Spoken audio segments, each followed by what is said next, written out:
when we came up with an idea about, having discussions like this, I thought, one of the real ones should be ghost stories, because Kona is famous for them, infamous for ghost stories. And it's fun that we're like full moon.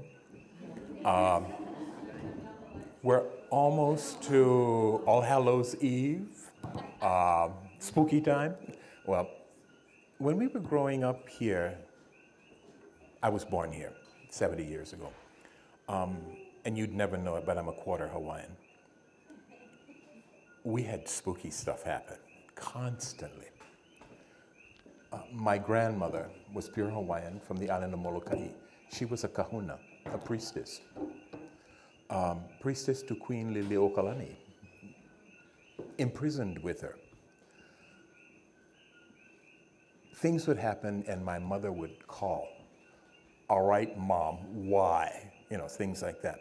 And we'd hear these conversations. Now, back in the 40s and the 50s, you had to get, the crank phone and pull it up to your mouth and get Central, and then wait for Central to call back and tell you, okay, at 3 o'clock on Tuesday, call again, and we'll have a line to Honolulu. That's communication back then. That's why when I was born, I didn't have a Hawaiian name. My grandmother came to all the births of my brothers, but I was born in the middle of the war. She couldn't move off of Oahu. It took 2 weeks later before they could get a telephone connection to Honolulu. We won't go into why I'm named the mistake, but I'm white. So anyway, spooky stuff. I can't get this one thing out of my mind. After Sammy Stambro spoke about the eel, we have a lot of eel. My old family home is 300-400 yards, our driveway, from her driveway. She lives in the Ahupua of Lanihau. I live in the Ahupua of Moiaoa, which is right next door. These are land grants that run from the mountain to the ocean. We have a lot of eel, we have a lot of pu'eo. Well, the one thing I remember my grandmother instilling in us from birth was your aumakua, your protective gods, are the lole, the sea slug, the puhi, the eel, mano, the shark. But always beware and listen to the pu'eo, the owl. We have always had owls. I moved to Pu'uloa after the 2006 earthquake.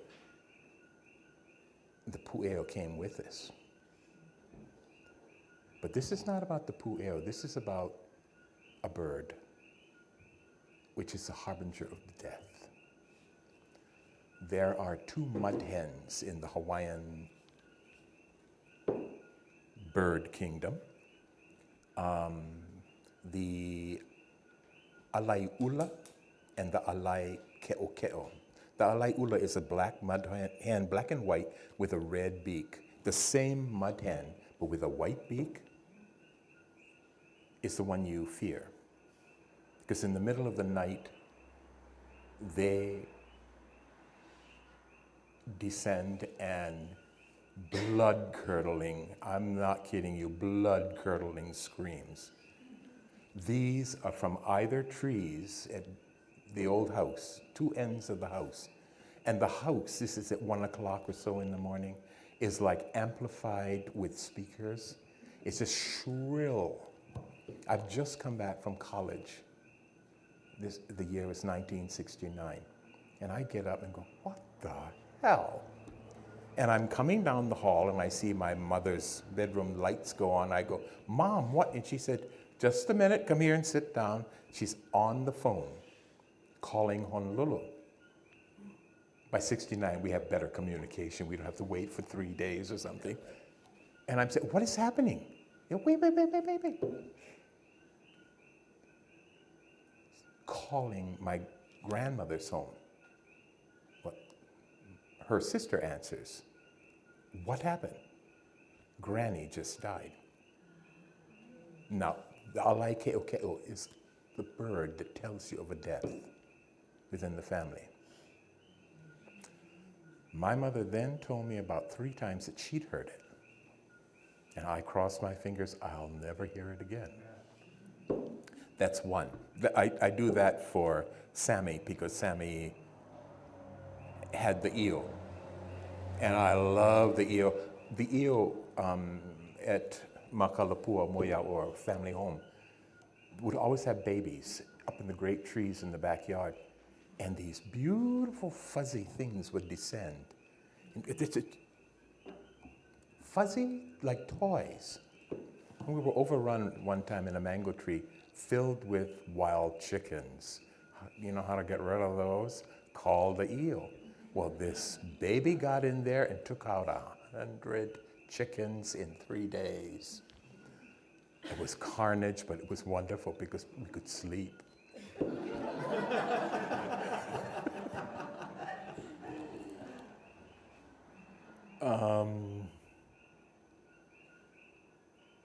The next thing was this was before I was born in the 30s.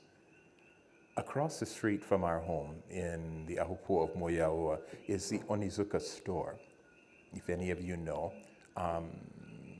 the son was an astronaut. He and my younger brother were classmates growing up. He has 2 older sisters and a younger brother. His oldest sister, Shirley Onizuka Matsuoka, still here in Kona, and the younger sister, Norma, is in Honolulu. They are akin in age to my elder brothers, who are 8 and 10 years older than I am, and we're old. They're about to turn 78 and 80, and my younger brother and I are about to turn 68 and 70. So, they're playing in the driveway, and it's getting dark. The driveway of that old house is a big, long arc. It's getting dark, so the girls have to go home, and they're all running down from the house, running down around the corner. And at the bottom of the driveway where it meets what is now Mamalahoa Highway is this great orb of gaseous light, fireball. And it starts coming to them, and they don't know what to do. Cry, run, freeze, what? And one of my brothers remembers. It's an aumakua, it's a spirit. Sent, swear. So Lord only knows what he said. But it split and receded. The 2 girls ran down the road, went into the store screaming. My brothers ran up the road into the house screaming, called my mother. So she had to go out there and start chanting and da-da-da-da and placate the spirit. And when she told us about this, and my brothers were there at the time, well, we had to call Granny to find out who the hell is throwing aumakua. Who is throwing these fireballs to Kona? And she knew it was coming from Molokai. So, of course, it takes hours and hours to connect to Honolulu. This is even before I was born. So, they finally get a connection. And they find out, okay, this one aunt is upset. And she is another kahuna. These are spooky people. This is a realm we don't know about, we normal people. And my grandmother always said, to all of us kids, you don't go there. But she chose 3 of us, of all her maupuna, all her grandchildren. And it was kind of spooky. I was taken out of boarding school in Honolulu one day by my eldest brother, who had moved back to Honolulu to get a his first or second master's degree in tropical medicine at the University of Hawaii. And my grandmother calls him and says, you go up and get your brother, me, from boarding school. I was at Kapalama Heights. went to the Kamehameha School for Boys, third whitest in the class. And, and I had more Hawaiian than 2/3 of my classmates. And I'm only 1/4. Anyway, I was brought down to Pauoa. And then my grandmother says, okay, you can go, to my brother Fred. And he was very upset. Anyway, I sit down under this mango tree, and there is a very white person standing or sitting next to me. And I'm looking at him, and he is pure Hawaiian features. He was my grandmother's brother, born an albino, for whom I'm named. You know, when I was born, they had to call. 2 weeks later, Granny asks, well, tell me about the child. My mother says, very fair, strawberry blonde hair, blue eyes, and Granny goes, oh, and hoie, one more kuhieva, one more mistake. My Hawaiian name is Mistake, Kuhieva.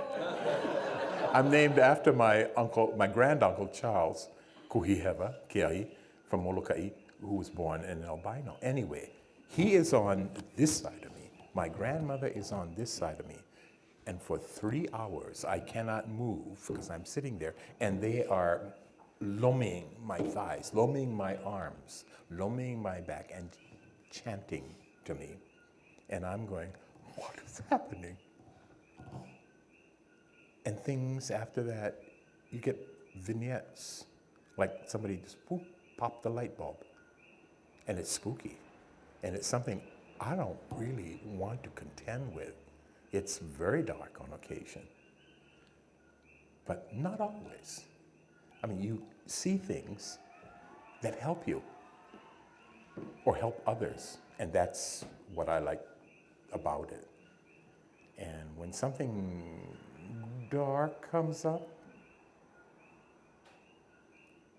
either my cousin is already calling me or I'm calling her. There are 3 of us that were chosen.